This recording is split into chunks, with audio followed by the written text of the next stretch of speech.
The Biden administration has been strongly critical of China's actions on human rights, but engaging on climate change. Do you see that as a strategy that can actually work? I'm not sure why BBC started with listing only China's human rights abuses. What about America's human rights abuses?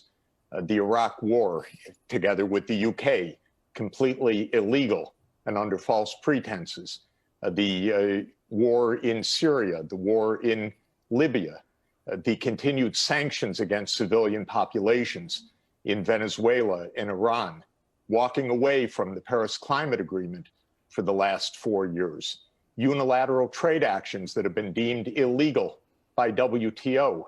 So one can make anything one wants, but we have really serious human rights violations by the United States abroad, not to mention in insurrection on January 6th in our own country, not to mention the continued massive racism, white supremacism, and abuse of incarceration of hundreds of thousands of people in the U.S., Black, African-American people of color.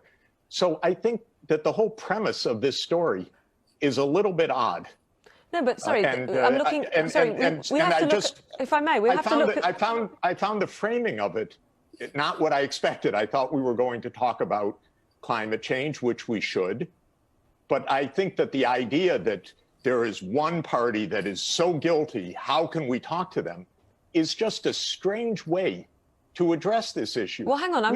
Sorry, Jeffrey. Jeffrey, if I could come, Jeffrey, I'm hoping we can have a conversation. I'm hoping we can have a conversation. And if I could just say, I'm using, and what I'm saying back to you here is, we're also using the framing of the Biden administration. We're also talking from the perspective of how Joe Biden himself and those around him have talked about the human rights abuses in China. So you know, sorry, just to say, always, excuse me for one moment, the U.S. always attacks other countries. It holds itself sacrosanct.